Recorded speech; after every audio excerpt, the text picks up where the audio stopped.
games. Whoop, let's go.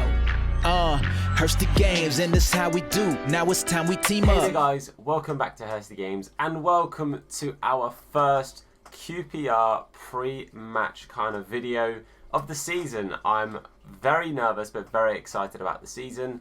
I'm also very much looking forward to football being back. Obviously, as long as it's safe to do so, but as things stand, QPR versus Nottingham Forest for the first game of the season. It'll be happening this afternoon in the time you see this video. I plan on uploading these before on the same match day, or same day as the match day, I should say. But basically, I'm going to go through the teams that I would start, so the players I would start, my starting 11, go through players that I think to look out for in the Nottingham Forest team, or the team that we're against on that day, but obviously today, Nottingham Forest, and just kind of give, my thoughts on the game, what I think would, potentially be our ways in, things to look out for, and of course, a score prediction. So I guess we'll get into that. It's going to be very new for me, and I'll explain very quickly a few changes that will happen after or soon in these videos.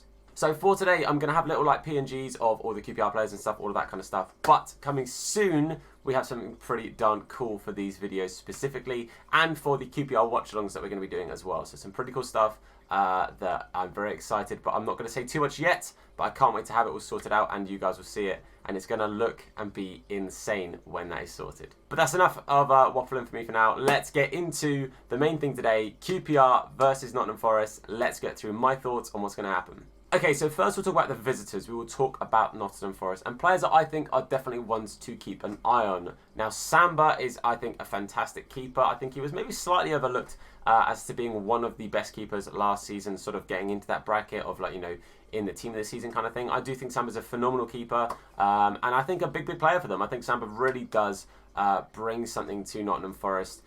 In the form of a fantastic shot stopper, and I think it's very important that you have confidence in your keeper. If I was a Nottingham Forest fan, he is a player that I would be very confident in, and I think that realistically, he's the kind of player that earns you a couple of spaces in the league. Like every team needs a keeper that can win you a couple of games by keeping a clean sheet, or keeping you in a game by you could have conceded 2 or 3, but you end up conceding maybe 1 or none. And I think it's really, really important. I personally think he will be massively important for them for this season. So a player definitely to look out for because, again, I think an important, a good keeper is always very important to have in your squad.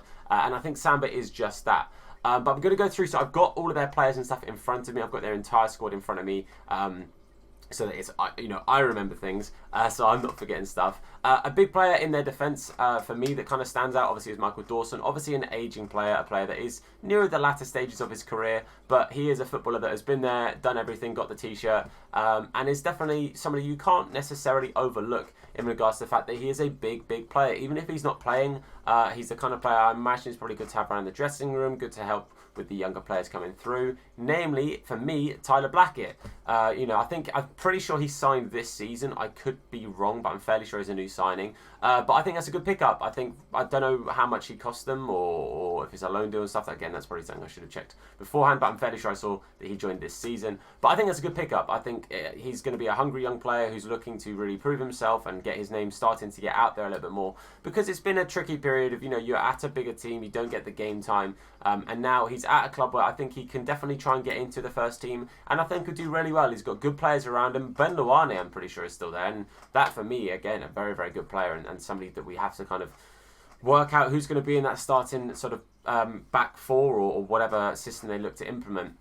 A player that's definitely going to be missed, Matty Cash, obviously a phenomenal player who has now made his move to the Premier League and is going to be a bit of a missing gap for them. I don't think they're going to directly replace what Cash brings to their team, but they have still got great fullbacks. I mean, Carl Jenkinson's been a bit of a hit or miss in a few seasons, but he is the kind of player that, again, is experienced. He's not a bad player. He's not Matty Cash, in my opinion. I don't think he's going to do really quite what they're expecting. I know they've signed Bong, who I know a little bit about. I don't know too much about him, but I'm still kind of trying to work out who I think will be in their back four.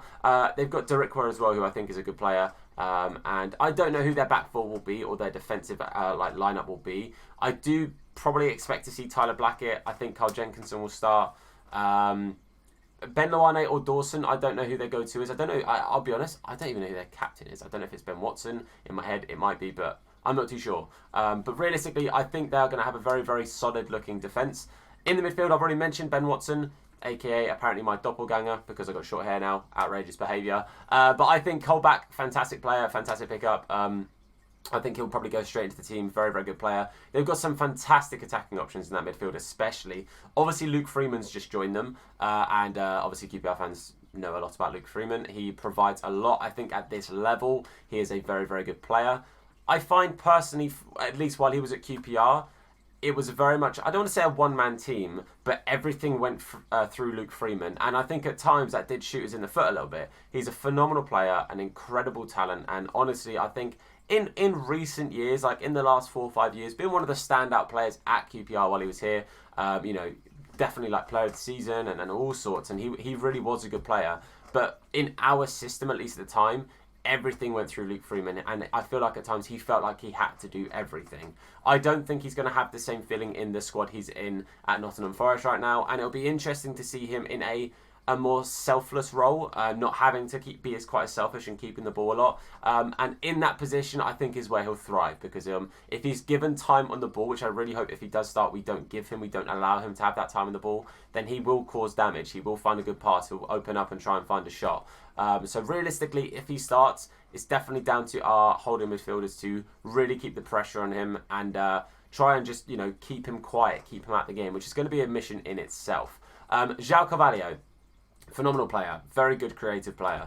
And again, a player that I look at and I go, I don't want you to play, but he probably will. We have to kind of expect that they're going to bring out their best 11, and for me, João Carvalho probably makes it into that best 11. They've still got players like Sammy Amiobi, who I don't really expect to see playing, just because of their other options.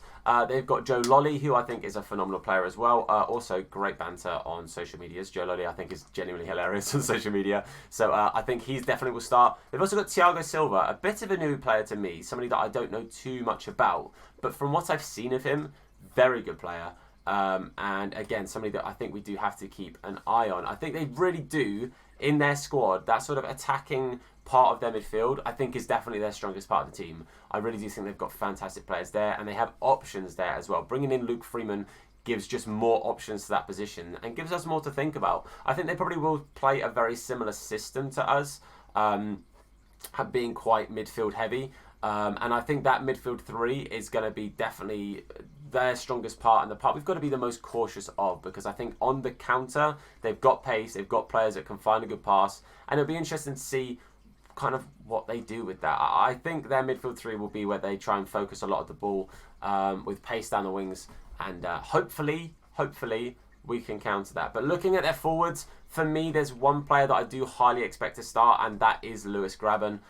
For me, a player that I never like coming up against. I just always feel like Graben's going to be a threat against us, and I don't really know why, but I don't like playing Lewis Graben. They also have Lyle Taylor, who is not a bad player at all. And it'll be interesting to see how he's utilised this season. I personally don't think he'll start against us. I do think he'll be on the bench and come on. Unless, of course, they play a front two system. Again, I can give my predictions as to what I think that Nottingham Forest would do. If they're going to play two up front, Lyle Taylor and Graben, I think maybe makes sense. They also have Mighton, I think his name is, and he's a bit of a younger player. I think he's just signed a new contract. And seems to be... I've heard a few good things. I've spoken to a few Nottingham Forest fans just to get some opinions on players that I don't know too much about. Him and Da Costa, they're very excited about. Again, I think Da Costa's a very good player. To be fair, Da Costa could easily start. There's a lot of options. They really do have a lot of options, which is kind of something that QPR don't have. I think we're going to be quite predictable at times as to who's going to be starting in our team, and I think that will give a lot of other teams a bit of an advantage, knowing, okay, well, they're probably going to bring at least 8 or 9 out of these players, because it's fairly obvious as to who we're going to bring each week, because we are a fairly predictable team with our lineup because of lack of numbers. But regardless, my main thoughts on the Nottingham Forest side is they do have a very, very strong team, and all I can say is there are plenty of threats, plenty of players we have got to look out for, but I do think there are a few little places that we can maybe utilise and make the most of. And I'll get into our starting 11 now and explain how I think that 11 is going to be implemented and how I think we'll do. Okay, so into the QPR squad that I would be starting. For me, there's only 2 choices in goal, and that would be Lumley or Dieng. For me, Kelly, I don't particularly want anywhere near the team. The fact that Lumley's being so heavily linked away does worry me a little bit, because personally, if that means Kelly's going to come in and be our first choice keeper, that does worry me. I'm not about that. I personally don't want Kelly as our starting keeper at all. I would much rather it be Joe Lumley or Seny Dieng. If it was ignoring the fact that there's talks of him going, for me, I would be starting Joe Lumley in goal. I think Joe Lumley has always received a lot of stick online, and I think a lot of it has been quite unjustified in my honest opinion. But for me, Joe Lumley is my starting keeper, and I think for sure, if he doesn't start, it would be Dieng for me. But I'm going to say, ignoring the transfer rumours and stuff, I would be starting Joe Lumley in goal. For me, a back four, one choice at right back, and that is our main man, Osman Kakai. I think he's a beast. I think this is going to be his breakthrough season in regard. Well, to be fair, maybe you could argue the end of last season was his breakthrough, but I think for me, this is where he really cements that starting right back spot. Obviously, Angel Rangel sadly has now left the club, and obviously going through his rehabilitation with his injury. Best of luck and speedy recovery to you, Mr. Angel, sir. I don't think Todd Kane is going to be too happy with not starting. But I do think he and Osman will have some great competition between the two of them in regards to who can start in the team. For me personally, as things stand right now, it is Ozzy that I'd be looking to start. So Ozzy is my starting right back. Centre-back partnership for me is a very straightforward one. That is our captain, Yohan Barbe, and our latest, our new central defending signing, and that is Rob Dickie. Those two for me, I think, will be a phenomenal back two. I think Dickie and Barbe will work really well together, and hopefully we can see a good partnership start to build between those two. And if we can, then I think we are onto a bit of a winner there. So hopefully those two can really hold that four and play just really well together. And then to finish off the back four, there's two choices here for me, and it's either Nico Hamalainen or it's Ryan Manning. A lot of talks going on about two of our players right now, Manning being one of them in regards to players potentially leaving. If he's still here, I would still be starting Ryan Manning. I think, although I think Manning sometimes can be a little bit hit and miss, I think his positioning can be pretty poor sometimes defensively.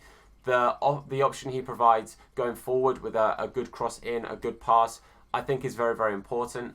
I think looking at the team we're up against, he could be a spot that Forest definitely try and target because of how far he goes forward, and his tracking back sometimes can be very bad. And as much as I love Ryan Manning, and I would love to still see him at QPR at the end of the season, I do think it's very important that we focus on him staying in position. But I do think I would just start Manning over Hamalainen at the moment. But we'll go into the midfield. For me, a midfield two of like a holding two and then three in front. My holding two midfielders would be Don Ball, and alongside him, personally, I'd start Luke Amos. Now, I think Warburton's got a high chance of possibly starting Tom Carroll. However, I think Carroll might maybe start a little bit further forward, which we saw in the last friendly game, or not the last friendly game, the cup game, sorry, against Plymouth. We saw Carroll sort of in a slightly central attacking midfield role. But for me personally, I'd be starting Luke Amos and Don Ball.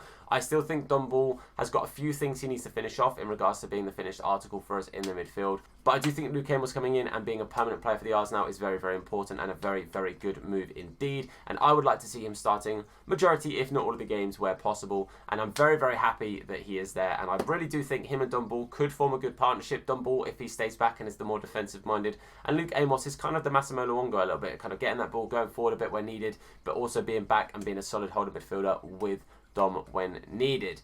Now, my midfield three in regards to like attacking midfielders, for me, again, the other player that's many contract talks, whether he's staying, going, who knows. I would be starting Bright Samuel if he's in the right headspace and, wants to be playing. If he can just ignore whatever else is going on in the outside world right now in regards to, talks from going to other teams, contract negotiations, whatever. If he's in the right headspace to play, I would have Bright on the team because he's very important to us. So I definitely have him down one wing. Personally, on the other wing, I'd either start Shodipo or George Thomas. For the sake of this, I'm probably going to edge with George Thomas. I think Thomas looked very good and impressive in pre-season, and he seems to get back quite well. So for me personally, if you sit him on the same side as Manning, have him on that left-hand side, I think there's a good chance that he could, be that sort of cover for Manning when Manning goes far forward.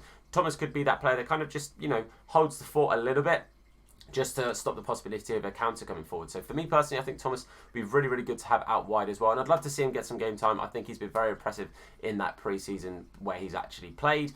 Central in the middle for us is our number 10, Ilias Chair. I think Ilias Chair is going to be very important, a crucial player this season. The nearest thing we're going to have to an Eze replacement. I don't expect him to be Eze. I don't expect him to replace what Eze has done. However, I think this is Ilias's time to really be given a chance to step up to the plate and prove what he's worth, prove what he is good at doing, and that is that freedom role, that ability to kind of do his own thing. And I think that's really important. And him in that central spot, for me, is where I want to see him. can have him out wide maybe, but for me, in the middle is where I want Ilias Chair. And he's going to be just behind our lone striker, number 9, Lyndon Dykes. I think Dykes is going to be really important for us this season. I think he's going to have a great season, and I think it's important for him to try and get off the ground running. Having him with the creativity behind him, I think he's like destined to score goals this season. I'm hoping he can start off his goal tally in the game against Nottingham Forest. And again, I think at the moment that's our best outlook in regards to a one-man striker team. For me, it would be Lyndon Dykes. So a 4-2-3-1. Hopefully that team makes sense. You can see it next to me, and that's how I would rock it.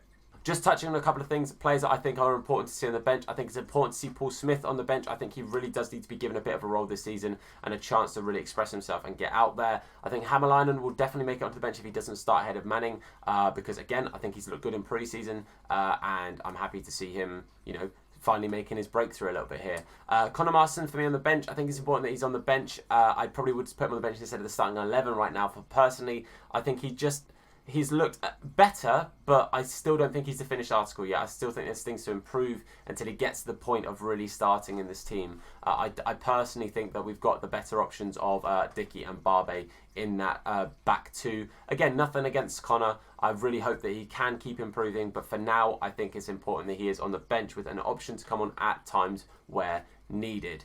I also think it's important to have Shadipo on the bench. I think Shadipo will be a very, very good impact sub for us. And personally, I think it's going to be important for Tom Carroll to be on that bench. I think if Warburton's looking to implement him at some point in some way, I think it's important that he's in and around that squad. He's an experienced player in the Championship. I wasn't the most keen when he signed. I thought a little bit like, just because the last spell he had with us wasn't amazing. But you know what? If he can have a good spell with us this season, then who knows, man? Honestly, it could be a real good stepping stone for him to working his way into the team. And who knows?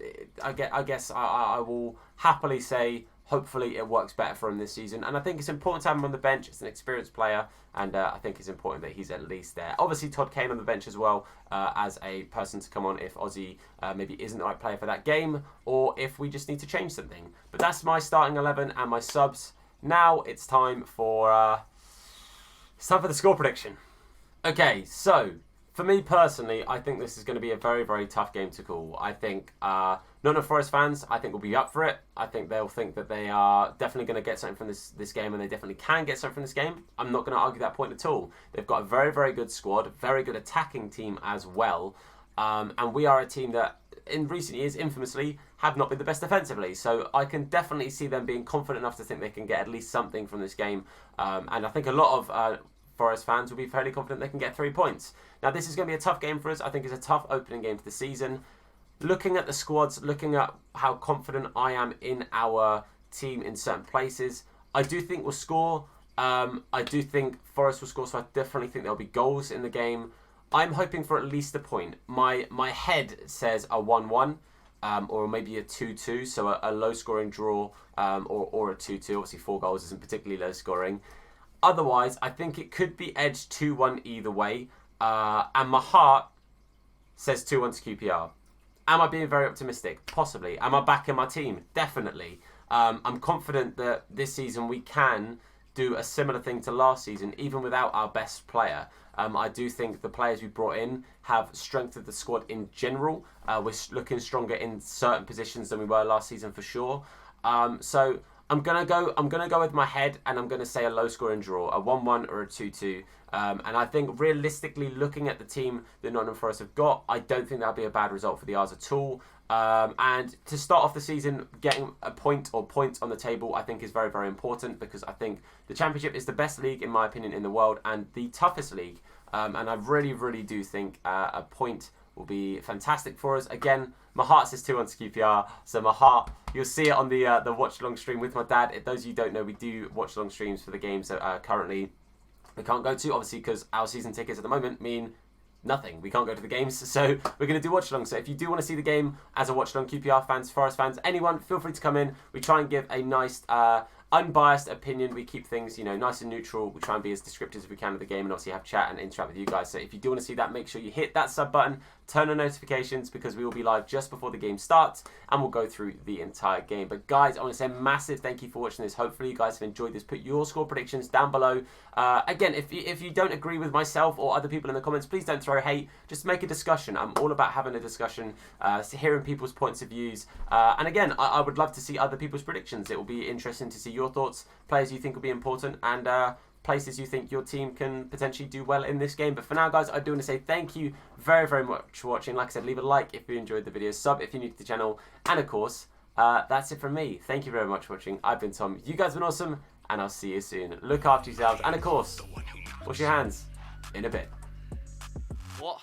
Nah, his name is Hursty. Slap bald head, yeah, it'll probably hurt me. Bang top bins, it'll probably hurt you. Ginger, streamer, platform, YouTube. Drop a name in the chat, or say hello. Entertain, yeah, you already know. Capital H, yeah, I'm a read it slow. Hursty games, yeah, you already know.